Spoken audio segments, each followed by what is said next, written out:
What is up, YouTube? So today I'm gonna go train some back. Back happens to be my favorite body part to train. A lot of people say chest day, best day, but for me it's back day, best day. Doesn't rhyme as nice, but who cares? Whatever. Anyway, I'm heading over to Planet Fitness today for back, and I really like some of the machines that they have there. The one machine that I use that I do skull crushers on is a row machine, and I always love doing that for back, as well as this other row machine they have too. It has like two handles. The the one I use for skull crushers has like the regular D handles, like you'd attach to a cable or anything. But the other row machine is like it's like built on, like they got the metal bars that come up for you to row. Again, another really good back machine. After kind of analyzing some back photos that I have with like my coach or just stuff that I have in my camera roll, I always thought that my lats were a strong point and my mid back was lagging, but now that I'm looking at it, I feel like my lats are actually lagging and my mid back is a strong point. So I think I'm gonna cool it down with the rack pulls, because I think that is contributing to a lot of upper back growth, which is awesome, and I really want to keep hammering them. But I really want to target the lower lats to really get a good lat view from the front and really build that V. I know the thick middle back is very, very important. Mid upper back thickness is important. Like that's basically what I was trying to say. But I really want to work on bringing out my lats so that my back looks broader and you could see my lats popping from the front if I were to hit like a front double bicep pose. So yeah, does that mean I'm not gonna hit any upper back movements? No. I'm probably gonna do only like 4 sets for upper back on back days, and then the rest of the workout will probably consist of about 10 to 11 sets of lower lat. Back is such a big muscle that I highly suggest doing more sets for that body part, only because it's such a big muscle and you need a lot of stimulation for it to grow. So if you're only doing like maybe 10 sets per workout per body part, that's a good gauge on like a smaller body part like your chest or your arms, meaning like 10 sets for your biceps, 10 for your triceps.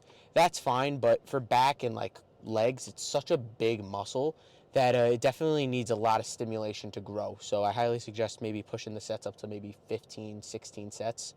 Not really pushing it more than that though. So yeah, I'm gonna head over to Planet Fitness now. Probably do a little bit of rotator cuff warm up just to kind of open up my shoulders a bit, and we'll get into some back. I'm probably gonna start with some just normal lat pull downs, and we'll see where I go from there. I'm probably gonna also do. If I were to be going to my home gym, I do reverse grip easy bar rows, and the reason I would be using the easy bar is because the bar is kind of curved in, and in my mind I'm thinking about it, I might be able to get a little bit more lat activation since my hands would be curved, like turned in like this rather than straight like that. So we'll see about maybe doing those next back day, but for today I'll probably stick with the Smith machine after some lat pull downs. Yeah, I really love dumbbell rows as well, but the dumbbells at Planet Fitness only go up to 75s, so that might be like a finisher because 75s are a little on the lighter end for me for dumbbells, but for dumbbell rows. But we'll see where the workout takes me. I'm not gonna commit to any set lifts right now. I'm just gonna kind of go by feel and see what ends up happening. After I slam about 15 sets of back, go into some rear delts. I'll probably do half face pulls and half rear delt flies on the pec deck, reverse pec deck. But again, that could all change. Depends on if someone's on a machine that I want or how I'm feeling. You know, if I start up and Smith machine barbell rows feel like shit, I'm not gonna force any sets out of it. I'm not gonna waste my time or waste my energy on it. So I'll move on to something else. But I could definitely see starting with lat pull downs will be a good starter for me. Just really open up my whole back. Actually, no. I think I'm going to start with assisted pull-ups. That's what I'm going to start with for today's back day. That'll be perfect. All right, so I'm going to head over there now, and I'll see you for the first work set of back. All right, everybody. So right here, I'm hopping on to the assisted pull-up machine. This is an excellent starter for me for my back days. It really just helps me activate my lats, and it helps me honestly. It helps all the other movements feel exceptionally well. This kind of just activates all the muscles and gets me ready for the first heavy row that I'll do. If I were to just jump right into the heavy rows, I mean, I'd still feel it, but this definitely gets the lats like ready and primed for the first working sets. I do two warm-ups here, two warm-up sets here, but I don't count them in as the total work sets for the back day. They're just kind of there to really get a good lat pump started. Just really stretch them out and then get some blood in there with the squeeze at the top. Right now, I'm moving into some seated cable rows. I decided to do these for my first exercise today. I think they're really, really good for your lats. They can definitely be a good mid-back and upper back builder as well, but if you'll notice, I'm rowing it more to my belly button and my stomach rather than my sternum or like my chest. And now doing that lower row will really activate your lower lats. This was the first work set here. I went pretty heavy on it, and I only got about 8 to 10 reps, so I wanted to do a bit of a drop set. Again, for me, I've said this in the past, drop sets aren't like I drop the weight by half and really rep it out for too much volume. The workout's just getting started, and I don't want to have a 30 rep set to start off the day. I just dropped it by like 20, 30 pounds just to squeeze out a few more reps. Again, if I did 10 the first time for the first round and then 5 this time, it ends up being around that. It ends up being about a 15 rep set, which is exactly what I want. Again, if I can't fully row to my stomach, I'm going to do some partials. I still got some more left in the tank. Right here now is the second work set over here. I dropped the weight by like 40 pounds from that first one. Again, I just wanted to do a straight set here, no drop set or anything. And I lightened it just so that I can get a really, really good amount of volume without any partials and just get a really good full rep. Again, I'm really stretching out my lats when I return the weight, and I'm really trying to get a good squeeze when I bring it back.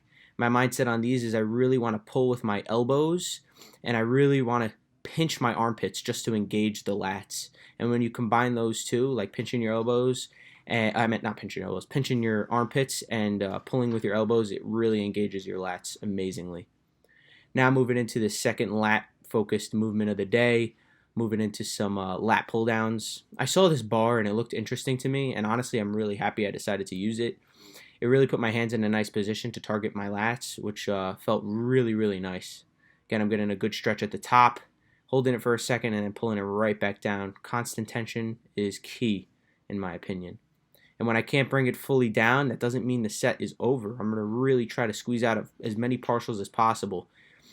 Even though I can't bring it fully down, I'm still trying to bring it down as far as I can. I'm not going to just half-ass it. I'm just really going to try to pull as far down as possible.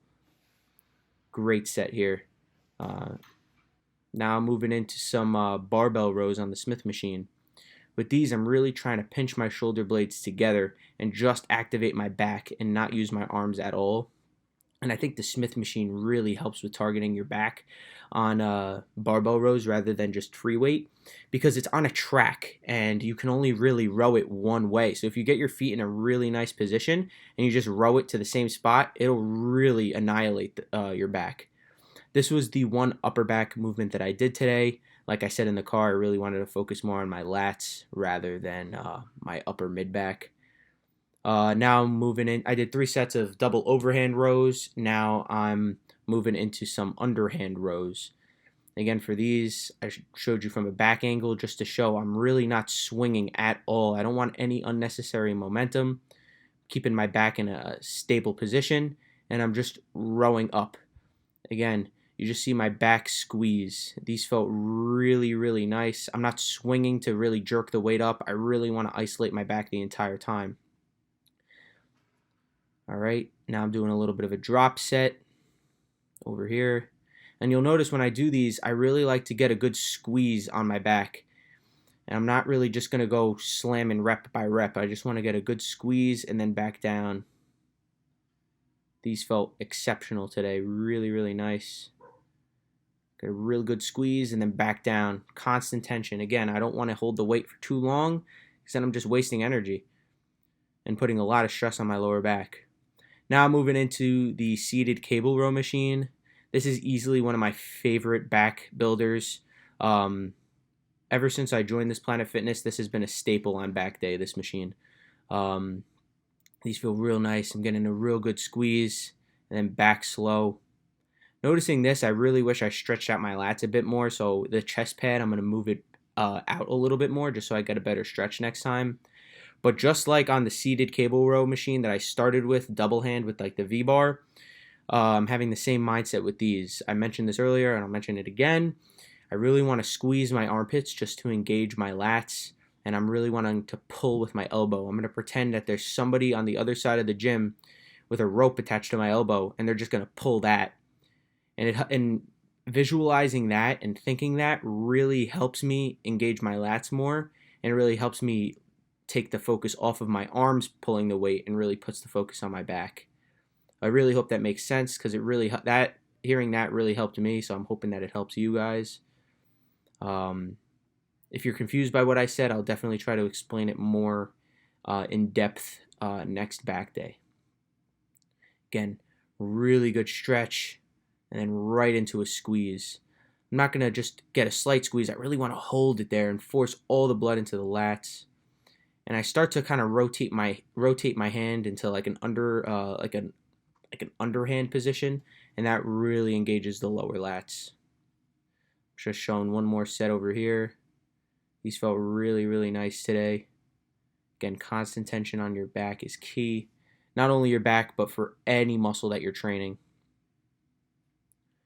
I think I mentioned this more in the car on the way back, but I got a little bit of a cramp in my traps doing these. Just probably due to dehydration a little bit. So just got to focus on drinking a little bit more water. Just wrapped up the last set there with some partials. Now after a crap ton of rows, I'm gonna just stretch out my lats with some lat pushdowns. These are probably one of my favorite finishers for back. They just feel really, really nice. After a lot of rowing, just to really stretch out your lats, really, really contributes to some nice growth in my opinion. With these, a big thing I will say for you all to do is to keep your chest up and really drive back with your elbows. Get a really good squeeze, and then let your body and let the weight kind of take you forward to just stretch out your lats. These feel really, really nice as a finisher. I finished up with 4 sets over here with about a 30-second rest in between just to get a really, really nice pump. So now I wrapped up back, moving into some rear delts. Today I started with reverse pec deck flies. These felt really, really nice. Again, on here, you'll see I'm not really taking the weight too far back. I feel like if you go past like a 180-degree angle that your arms make, it's really just not good for your shoulders, and you tend to work more of your upper back than your rear delts.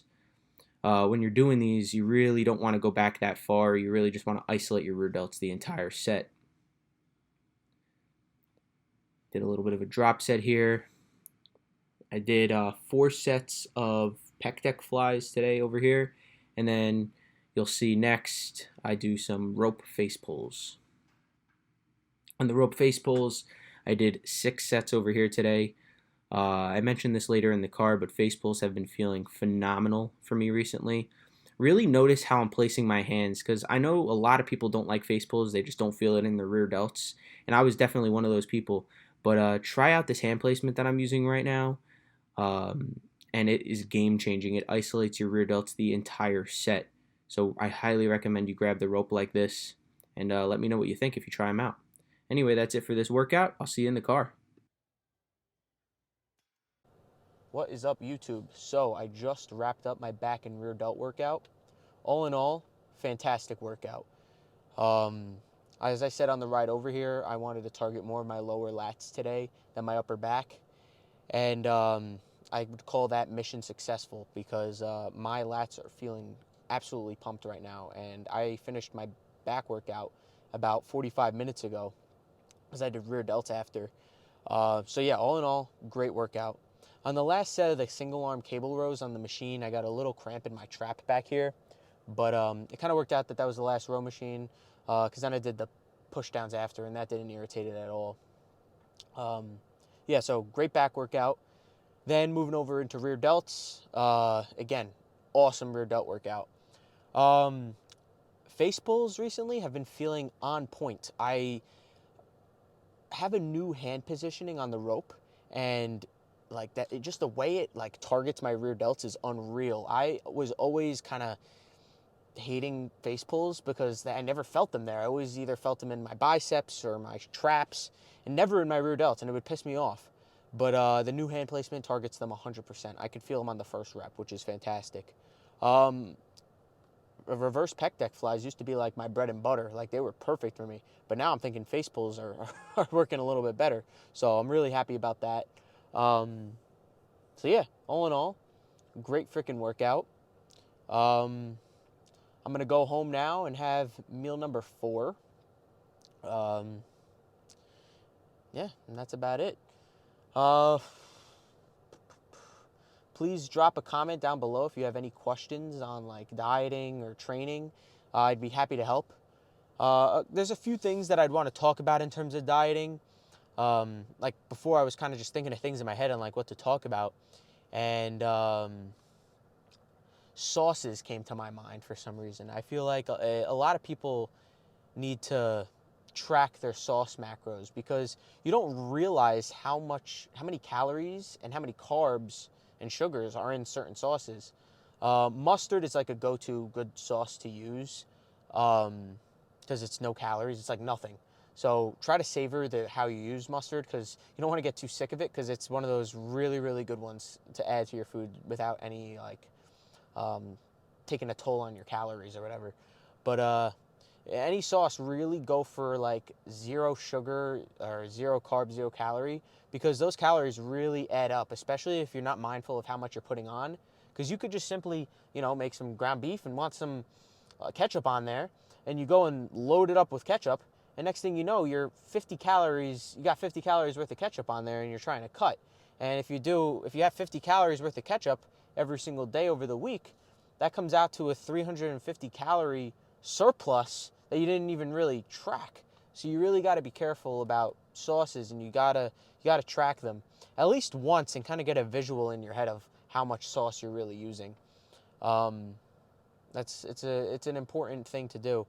If you want to look into getting really good sugar-free and calorie-free sauces, go to like your local ShopRite, or I think Walmart even has it, but the brand G Hughes, great flavors. There's a bunch of them. Some of them have calories and fat, but I think they're all like no sugar, no carbs. So definitely look into getting some of those. But yeah, that's one little piece of advice. But if you need any help at all on dieting or training, please drop a comment down below. I'd really be happy to help. But that's all for me today, and I'll see you tomorrow for some hamstrings and calves. See ya.